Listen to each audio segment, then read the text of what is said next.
Country delight buffalo milk start చేసాము. First పిల్లలకి ఇచ్చినప్పుడు కానీ, మేము పెరుగు తిన్నప్పుడు కానీ, మేము చిన్నప్పుడు తిన్న ఓల్డెన్ డేస్ గుర్తొచ్చాయి మాకు.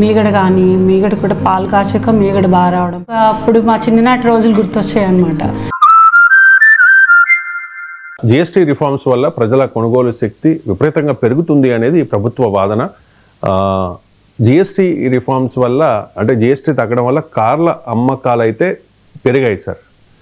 కానీ జిఎస్టీ తగ్గుదల వల్ల, ఈ జిఎస్టీ రిఫార్మ్స్ వల్ల జిఎస్టీ వసూళ్లు కూడా తగ్గాలి. కానీ సెప్టెంబర్లో 7.45 వృద్ధిని నమోదు చేసుకుంది జిఎస్టీ వసూళ్లు, పెరుగుదల కనిపించింది. సో కారణాలు ఏంటి సార్?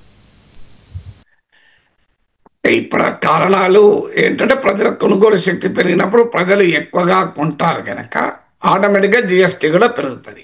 ఇది ఏం రుజువు చేసింది? జిఎస్టీ 8 ఏళ్ళుగా తగ్గించకపోవడం వల్ల ఎంత నష్టం జరిగిందో అర్థమవుతుంది.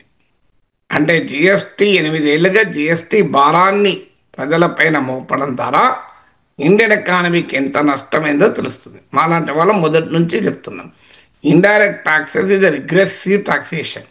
ప్రత్యక్ష పన్ను, ఆదాయ పన్ను ఉంటుంది, అది ఆదాయం ఉన్నవారిపైన పడుతుంది. మీకు అది కూడా ఆదాయం ఉన్నంత పడుతుంది, అందరిపైన సమానంగా పడదు. ఆదాయ పన్ను, ఇన్కమ్ ట్యాక్స్ ఇన్కమ్ ఉన్నవారిపైన పడుతుంది, ఇన్కమ్ ఎక్కువ ఉంటే ఎక్కువ పడుతుంది, ఇన్కమ్ తక్కువ ఉంటే తక్కువ పడుతుంది.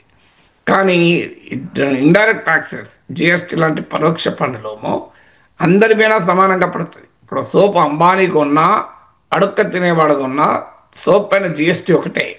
అంబానీకి, అదానికి అన్ని వేల కోట్లు ఉన్నాయి కనుక వాళ్ళ దగ్గర నేను సోప్ పైన ఎక్కువ జిఎస్టీ వసూలు చేస్తానంటారా? ఒక పేద కార్మికుడు, వ్యవసాయ కూలి సోప్ కొన్నా కట్టే జిఎస్టీ ఒకటే, ఇంతకన్నా అన్యాయం ఇంకోటి ఉంటుందా? అందువల్ల ఇండైరెక్ట్ ట్యాక్సెస్ అనేది రిగ్రెసివ్ టాక్సేషన్. పేదవాళ్ళపై కూడా ఆదాయం లేని వారిపై పడుతుంది, అందరిపైన ఒకే రకంగా పడుతుంది. అందువల్ల ఇది ఎక్కువగా ఉండకూడదని మాలాంటి వాళ్ళం ఎప్పటి నుంచో చెప్తున్నాను. కానీ ప్రభుత్వం దానికి అంగీకరించలేదు. ఇప్పుడు అనుభవం ఏం చెప్తోంది? జిఎస్టీ తగ్గిస్తే ఆదాయ జిఎస్టీ వస్తువులు ఏమీ తగ్గలేదు, అంటే ప్రభుత్వానికి నష్టమేమీ లేదు. మరి ఎందుకు తగ్గించలేదు? అందువల్ల జిఎస్టీ ఇప్పటి వరకు 8 ఏళ్ళుగా తగ్గించకపోవడం ఎంత నేరమో దీన్ని బట్టి అర్థమవుతుంది కదా.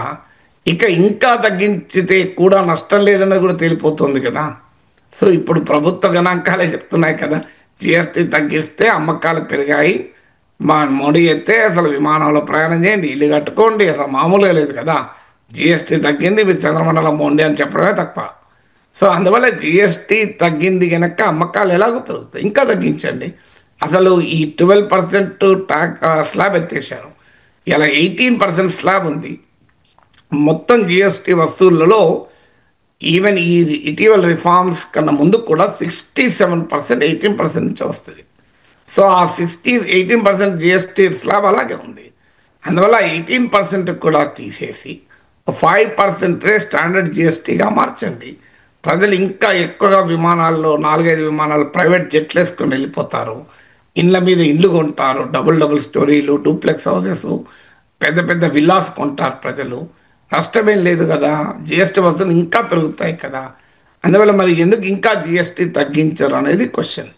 అందువల్ల ఇప్పుడు అనుభవం ఏం చెప్తోంది?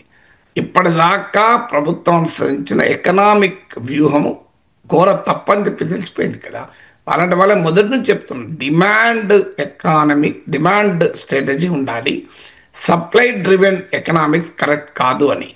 ఇప్పటిదాకా ఏం చెప్పారు? ప్రొడక్షన్ లింక్డ్ ఇన్సూరెన్స్ స్కీమ్ అని, కార్పొరేట్ ఇన్కమ్ ట్యాక్స్ 10% తగ్గించి 1,86,000 కోట్ల రిలీఫ్ ఇచ్చారు బడా కార్పొరేట్ సంస్థలకు సెప్టెంబర్ 2019లో. ఇప్పుడు ఇంతకు ఇచ్చింది GST relief 48,000, less than 50,000 crores. మరి కార్పొరేట్లకు 10% పన్ను తగ్గించిన, మీకు ప్రొడక్షన్ లింక్డ్ ఇన్సూరెన్స్ స్కీమ్ పెట్టారు. ఇటీవల ఎంప్లాయ్మెంట్ లింక్డ్ ఇన్సూరెన్స్ స్కీమ్ అని చెప్పి మీరు ఉద్యోగాలు ఇస్తే మీకు డబ్బులు ఇస్తామని కార్పొరేట్లో డబ్బులు ఇస్తున్నారు. అవన్నీ ఏవీ ఫలించలేదు. ప్రజలకు కొనుగోలు శక్తి పెంచితే తప్ప ఎకానమీ పెరగదు అని మాలాంటి వాళ్ళం ఎప్పటి నుంచో వాదిస్తున్నాం. అయినా కూడా ప్రభుత్వం వినలే. ఇప్పటికైనా తమ ఎకనామిక్ వ్యూహం తప్పని ప్రభుత్వం అంగీకరించాలి. ప్రొడక్షన్ లింక్డ్ ఇన్సూరెన్స్ స్కీములు, కార్పొరేట్ తగ్గించడం వల్ల ఎకానమీ పెరగదు.